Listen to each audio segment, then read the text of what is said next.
le train n'était pas au rendez-vous. Alors nous venons de Denderleeuw et jusqu'ici, on a attendu le train un peu longtemps.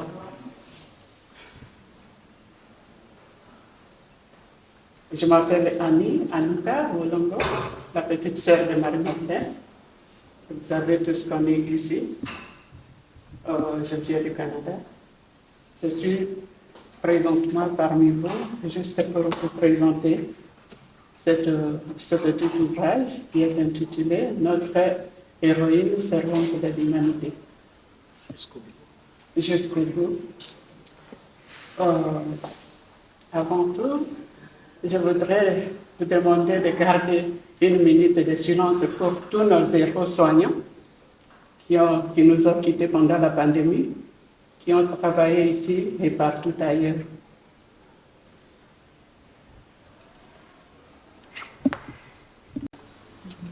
Nous avons tous perdu, si tu n'as pas perdu, des connaissances. C'est une histoire qui nous a tous marqués durant l'année 2020, 2021, 2022. Et pour cette raison, j'ai pensé à écrire ce livre au nom de Marie-Madeleine, en pensant d'abord ici, puisqu'on dit toujours le lieu du travail, c'est notre maison, là où on passe beaucoup de temps. Dans nos résidences, nous sommes là juste peut-être pour s'échanger et se reposer quelques minutes, quelques heures, et revenir encore ici, là où on passe 8 heures du temps ou plus de 8 heures du temps. Et je suis contente de vous raconter tous ici présents, surtout en ce moment. Je voudrais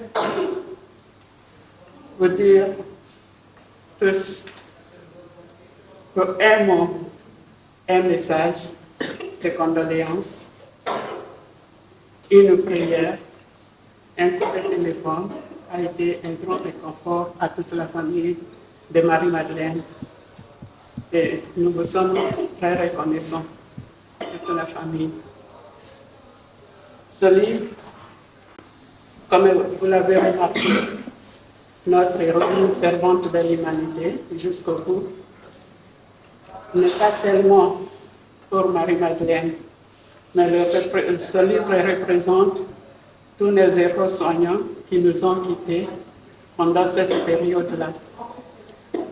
Alors, ici se résume la vie de Marie-Madeleine. Marie-Madeleine est morte à cause de la Covid, mais je voudrais que vous le sachiez, que sa vie était juste pour servir les autres.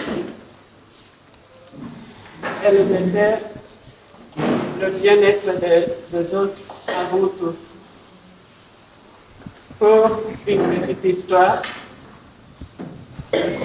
je me rappelle bien quand on était petits enfants, alors notre maman, l'habitude était après le repas, il fallait prendre les déchets et jeter, voire même le reste de la nourriture qui reste. On doit jeter ça au poulailler pour se voler. Alors, qu'est-ce que Marie-Madeleine faisait? Puisque notre parcelle, c'est tout juste à côté d'un dispensaire. Et elle faisait les déchets des assiettes, elle les jette dans le poulailler. Et tout le reste de la nourriture, elle doit mettre dans un petit bassin pour amener aux malades dans le dispensaire. Alors, le maman ne savait pas tout ça. Par après, elle avait remarqué qu'à chaque fois, après avoir jeté le déchet au poulailler, elle court vers le dispensaire avec quelque chose à main. Et la maman l'avait interpellée une fois. Elle avait vu ça. Où est-ce que tu vas avec ça? Elle était restée tronquée. Et la maman commençait à la gronder et elle a dit, j'amenais ça aux malades. La maman lui a dit, mais tu ne peux pas faire ça puisque à l'époque, le dispensaire était rempli plus avec les lépreux. Et pour elle, comme les lépreux, beaucoup n'avaient pas de doigts, il faut les aider puisqu'ils n'ont pas moyen de les préparer. Et Quand elle a dit ça, que la nourriture était pour les lever, puisqu'ils n'ont pas de droits, la maman était fâchée. Elle a dit, mais quand tu vas là-bas, tu peux être contaminé. Et elle a dit, mais comment ils vont se nourrir au moment où ils n'ont pas de toit, ils ne peuvent pas préparer. C'est ça ce qui était sa vie. Voire même quand elle est, pendant la période de la pandémie, elle continuait à travailler. Moi-même, je l'interpellais. Je disais, non, avec ton âge, je ne vais pas travailler. Je crois que tu peux demander un congé. Et elle restait un peu tranquille. Et après, elle me dit, tu vois, tous les jeunes comme vous autres qui ont des enfants, ils doivent rester à la maison pour s'occuper des enfants. Et ceux qui sont là, ils ont besoin de l'aide. Je ne sais pas comment rester à la maison et dans ma tête, je sais qu'il y a des gens qui ont besoin de l'aide. Je verrai ça avec le temps. Et c'était au début de la pandémie, c'était grave tout ça. Elle n'a pas pu écouter. Pour moi, je crois que c'était son destin. C'est comme ça qu'elle était. Il y a, depuis son enfance, elle marquait tout le monde dans notre village avec une quantité des actes de charité, de générosité. Et c'est la raison pour laquelle même qu'elle avait choisi le domaine médical, puisque pour elle, soigner les autres, c'est leur donner la chance de vivre longtemps. Et ma cousine ici présente, la sœur Pauline, elle sait que de chez nous jusqu'à Tchumbe, c'est très très loin. Et elle avait décidé d'aller là-bas pour étudier. Donc elle voyait la famille que pendant les grandes vacances en été. Et c'est là où elle avait fait ses études médicales à Tchumbe. C'est très loin de chez nous, au diocèse de Tchumbe, nous on est des diocèses de Corée. Et quand elle a fini ses études médicales, elle avait distingué, elle avait obtenu une bourse d'études pour la France. Comme elle était aspirante pour aller au couvent, être religieuse, elle avait décliné sa bourse pour commencer avec le couvent et on verra avec les études après, c'est ce qu'elle disait. Beaucoup d'entre nous ici, notre belle-sœur Maja, ma cousine sœur Pauline, savent bien que la congrégation du diocèse de Collet, c'est Marie-Madeleine qui a commencé en premier dans la brousse, là où il n'y avait rien du tout. Mais elle était très contente de ce qu'elle faisait. Son problème est qu'elle n'abandonnait pas. Elle voulait aller jusqu'au bout. Et voilà pourquoi ce livre s'intitule « La servante de l'humanité jusqu'au bout ». Je voulais aussi vous signaler tous ici qu'il y a une fondation qui existe au nom de Marie-Madeleine jusqu'à la fin de la pandémie, en 2022. Nous avions fait le retrait des deuils traditionnels en Afrique. Et c'est là où nous avions installé la fondation Marie-Madeleine Pepe. Je crois qu'on a quelques images quelque part. Et cette fondation, ce sont les enfants qui vont l'introduire, qui vont vous dire quelque chose. Il y a ma fille ici, elle est là.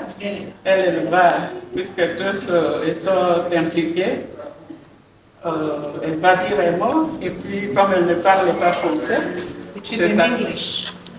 Ladies and gentlemen, dear friends and honored guests, it is with deep emotion that I stand before you today to present the Mary Madeleine Mpembe Foundation, created in memory of my beloved aunt, whose presence continues to live on in our hearts.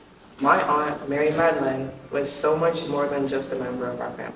She was an inspiration, a woman of strength, compassion, and selflessness. She was one of those rare people who give without hesitation, who heal without rest, and who love without limits. Losing her was a heartbreak, but today we choose to transform our grief into purpose. This foundation was born from love and from a desire to carry forward her legacy. The Mary Madeleine Mpembe Foundation bears not only her name, but also her values, her mission, and her spirit. It also stands as a tribute to the many healthcare heroes who gave everything during the COVID-19 pandemic, often at the cost of their own lives. My aunt was one of those heroes, and it is for her and for all of them that this foundation exists. Through this initiative, we aim to support all the families of healthcare workers lost to the pandemic and to provide opportunities in education and healthcare for the youth, and to uphold the values of dignity, compassion, and solidarity that she lived by every single day. This foundation is our way of saying, you are not forgotten. Your sacrifice is not forgotten, and we will carry your light forward. From the bottom of my heart, thank you for being here and for supporting this cause. Together, let us ensure that the seeds of Mary Madeleine planted continue to grow and bloom for her, for them, and for more and just humane future. Thank you. C'est avec une immense émotion que je prends la parole aujourd'hui pour vous présenter la Fondation Marie-Madeleine Mpembe, une fondation créée en hommage à ma tante que j'aimais profondément et qui continue d'habiter nos cœurs. Ma tante Marie-Madeleine était bien plus qu'un membre de ma famille, elle était une source d'inspiration, un modèle de courage, de générosité et d'engagement. Elle faisait partie de ces personnes rares qui donnent sans compter et qui soignent sans relâche et qui aiment sans condition. Son départ nous a bouleversés, mais aujourd'hui nous avons choisi de transformer notre chagrin en force. C'est de cet amour et de cette volonté de faire vivre son héritage qui est né cette fondation. Marie-Madeleine ne porte pas seulement son nom, elle porte ses valeurs. Elle porte son combat. Elle porte aussi la mémoire de tous les soignants, tous les héros silencieux qui se sont battus en première ligne pendant la pandémie de Covid-19, souvent au péril de leur vie. Ma tante faisait partie de ces héros et c'est pour elle et pour eux que cette fondation existe. Nous voulons, à travers cette initiative, soutenir les familles des soignants disparus, accompagner les jeunes dans l'éducation et la santé et continuer à faire régner les valeurs d'humanité, de solidarité et d'égalité incarnées si bien. Cette fondation, c'est notre manière de dire « Tu n'es pas oublié, votre sacrifice n'est pas oublié et nous continuerons à faire vivre vos combats. » Je vous remercie du fond du cœur pour votre présence et votre soutien. Ensemble, nous allons faire en sorte que ce que Marie-Madeleine a semé continue de grandir pour elle, pour ceux, pour un avenir plus juste et plus humain. Merci. Oui, Monsieur de Coquelard, qui est le secrétaire général du CPS, qui englobe le Val-des-Roses, dira un petit mot par après. Peut-être juste dire, moi, je n'ai pas eu le privilège de connaître votre sœur, votre cousine, votre tante, parce que je suis arrivée au CPS tout récemment. Mais les mots de condoléances s'adressent d'abord évidemment à vous toutes et tous. Je veux dire que ça m'a vraiment fait plaisir d'être informée de votre passage aujourd'hui, parce que même quand les années passent, on sait que les personnes qui ont compté dans une institution et surtout qui ont compté dans une famille, c'est important de pouvoir s'arrêter parfois quelques minutes, quelques instants pour se souvenir d'eux, se souvenir d'elles et pas avoir l'impression que c'est déjà une histoire ancienne. Et donc merci de cette opportunité qui nous est donnée de s'arrêter un petit peu et de revivre ces moments difficiles. Vous avez présenté votre sœur, tante, cousine, comme quelqu'un qui avait fait un choix depuis le très jeune âge de consacrer sa vie aux autres. Et c'est quelque chose de très précieux dans n'importe quelle société. Et toutes ces personnes qui s'occupent du care, comme on dit dans notre langage, donc de prendre soin des autres, c'est ce qui fait que les sociétés fonctionnent ensemble. Et donc merci à elles et merci à toutes celles et ceux qui ont fait le choix de cette carrière. Et du coup, je m'adresse aussi une seconde aux collègues de votre sœur qui sont encore là, qui ont vécu pour certains aussi le Covid à l'époque, qui se souviennent de cette période. Et c'est vrai que moi je faisais partie de toutes ces personnes qui avaient la chance de ne pas être en première ligne et qui applaudissaient le soir et qui continuent, même si je ne sors plus devant la fenêtre pour applaudir, je continue à avoir énormément de reconnaissance pour le travail que vous avez fait à l'époque, mais que vous faites encore tous les jours. Et c'est pas parce qu'on n'est plus en pleine pandémie que le travail que vous faites est devenu d'un seul coup plus facile. Vous continuez à prendre soin ici au Val des Roses des plus âgés d'entre nous, ceux qui ont besoin d'aide, mais vos collègues sont dans d'autres zones de soins et prennent soin des plus fragiles d'entre nous. Donc merci beaucoup. On sait le prix que vous avez payé, vous payez encore pour faire sens dans la société. Donc merci à Marie-Madeleine, merci à vous toutes et tous et merci aux collègues qui continuent le combat en première ligne. Voilà. On a des petits moments pour se rappeler un peu parce que le temps passe vite, il y a toujours quelque chose à faire, et puis il y a quelqu'un qui est décédé pendant le Covid ici. Voilà, on a beaucoup là. C'est une des premières victimes d'ailleurs dans le public, je crois, qui a donc malheureusement touché et ce maudit virus. Alors, j'avais préparé quelques mots. Moi, je n'ai pas connu Marie-Madeleine non plus. J'étais arrivé au mois de septembre, juste avant le crise Covid, et c'était 6 mois après, mais je n'avais pas encore fait la connaissance de tout le monde dans la maison. Donc voilà. Et voilà, et je regrette de ne pas l'avoir connu, parce que voilà, votre discours a démontré que c'était une personne très aimable et agréable, généreuse et voilà, et beaucoup d'autres qualités. Et c'est une personne c'est pour ça qu'on a bien voir dans sa maison de repos, parce que ça donne une certaine garantie que les résidents pour qui nous faisons tout ça sont bien aimés et bien soignés par les personnes. Mais je suis bien sûr que tous les autres sont comme ça aussi. Ben voilà. Mais comme ça, je relis quelques mots ici, et tout dit déjà dans votre discours, donc je dois répéter ça, qui est un méticuleux, bienveillante, et voilà. Par contre, ce que j'apprécie fortement, c'est aussi que le fait que vous avez donc créé cette fondation pour, voilà, dans le mémoire de Marie-Madeleine, faire quelque chose dans son pays d'origine, qui est le Congo. Kinshasa. Donc je m'en doutais, mais je n'osais pas te dire parce que voilà, on se trompe, on n'est pas trop trompé. Et voilà. Et où je suppose que dans certains endroits, il y a besoin d'un soutien, d'une fondation comme ça, externe, parce que voilà, dans ce pays, il n'y a pas tout qui se passe. Et vous êtes tous invités ici pour ceux qui veulent visiter le Congo, visiter la fondation. Ah, c'est sûr. Le jour que je mets pied au Congo, je prends le train ou le bus ou quoi que ce soit pour venir dans ce petit village.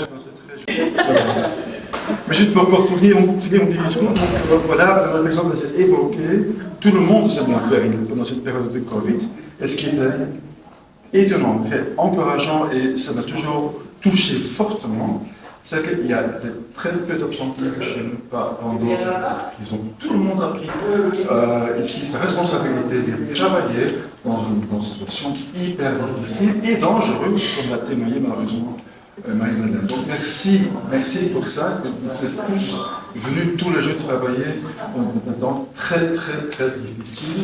Et après, vivre un moment on a voilà, tout souffert dans cette période, vous tenez quand même toujours le coup après cette période, et voilà, moi je vous en suis très reconnaissant, mais surtout les résidents, les forestiers, nous nous ressentons encore plus. Donc merci, et voilà, j'ai dit votre engagement.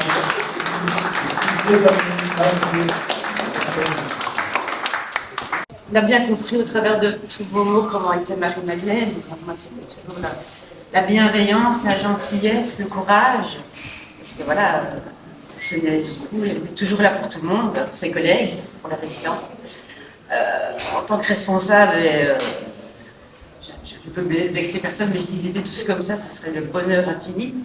Parce que voilà, je pense que oui, comme vous dites, elle était destinée à s'occuper des autres, même si elle s'est oubliée elle-même. Mais je pense que c'est ça qui la rendait heureuse. Et que je suis désolée. Voilà. Et donc, aujourd'hui encore, voilà, on sait que c'est compliqué, mais elle est toujours avec nous. Et on ne l'a jamais oubliée. Et quand je vous ai vu, voilà, je lui ai dit, même si elle était plus petite que vous, hein, voilà, j'ai vu, et voilà, on l'oubliera jamais. Et voilà, je pense que tous les collègues le diront aussi. Voilà, merci surtout d'être venu. Parce que voilà, C'est moi qui ai une très belle personne. J'ai eu la chance de la côtoyer tous les jours. Elle faisait son travail avec amour, passion. Et on ne l'oubliera jamais. Moi, ce Covid, ce foutu Covid, je le hais de tout mon cœur. Parce que je l'ai vu travailler la veille, je n'étais pas très bien du tout. Et quand j'ai appris son décès, j'étais vraiment toute retournée moi-même. Et je déteste de tout mon cœur cette période-là. Mais j'ai été heureuse de la côtoyer tous les jours pour tout ce qu'elle a fait et pour tout ce qu'elle a été avec nous lorsqu'elle était avec nous. C'était une très très belle personne, remplie d'amour, de joie, de gaieté. Et j'ai jamais vu une douceur extrême que dans cet être-là, franchement. Et on ne l'oubliera jamais. Et elle est toujours là avec nous et présente même dans nos prières. Et je remercie tous les gens qui sont venus aujourd'hui pour nous permettre de partager sa mémoire et tout ce qu'elle a été pendant sa vie de soignante. C'était une magnifique personne. Je la regrette beaucoup. Merci. Merci. Merci. Voilà, tout le monde connaissait ma sœur. Pour moi, c'était beaucoup plus qu'une sœur, c'est une maman. Donc, j'ai dit que je n'allais pas pleurer. Bon, voilà. Merci d'être là. Qu'elle était avec nous souvent. Moi, j'étais supérieure de la congrégation. Quand la maman est morte, la maman est morte, elle avait encore les gens, les autres 5 ans, tout ça. Mais elle a dit non, il faut que j'aille trouver les autres. Maman est morte avec la maman des jumeaux. Au village, elle a accouché, elle est morte là-bas. Alors je suis partie avec elle pour voir la maman. Et un enfant est mort directement et l'autre était encore, nous l'avons pris pour l'amener. Et comme il n'y avait pas de pouvez, c'est tout, l'autre est mort. Alors il a dit, ma mère, je dois partir. tournez-vous pour que tout le monde Je vous entends ici. Ouais. Bon, c'est comme on a dit, ce sont mes cousines, mes soeurs, mais moi, c'est plus que j'ai vécu avec le couvent. J'étais avec le couvent. Et madame, comme on a dit là, tout le monde aimait, elle voulait qu'elle soit là, qu'elle soit au couvent. Mais c'était plus qu'elle, quand la maman est morte avec l'accouchement des jumeaux, au village, nous sommes partis. On a cherché un enfant, il est mort directement, l'autre, on l'a amené là où nous étions, il n'a pas fait longtemps, 2 ou 3 jours, il est mort aussi. Alors il a dit, ma mère, je dois aller. Parce que mamie qui pleurait, ça avait encore 2 ans, l'autre, je ne sais pas si c'est 5 ou quoi, je dois aller. Lui, bon, ça va, c'est toujours le travail. Et elle est partie s'occuper de ses petits frères, c'est comme elles vous ont dit là. Alors au niveau du couvent, on ne voulait pas, tout le monde a pleuré, mais il y a un travail, il travaille. Donc c'est tout le monde qui est en train de pleurer, Madeleine, puisqu'elle s'est donnée pour les autres. Même quand elle était au couvent, quand vous lui donnez un travail bien fait, et lentement, mais elle va le faire comme il faut. Alors vraiment tout le monde qui pleure, et tout le monde est admiré de continuer vraiment la mémoire de Marie-Madeleine. Et vous autres aussi, merci. Parce que chaque fois que je viens ici pour l'interview, et comme je dis ça, j'attends tout le monde se souvient d'elle, ce qui fait qu'elle a laissé quelque chose de bien. Donc, elle nous a laissé un souvenir que tout le monde ne peut pas oublier. En tout cas, merci vraiment à l'institution pour tout ce que vous avez dit. Merci. Là, c'est quoi pour vous? Ça, c'est pour les... Si vous voulez un petit portefeuille. Et un exact.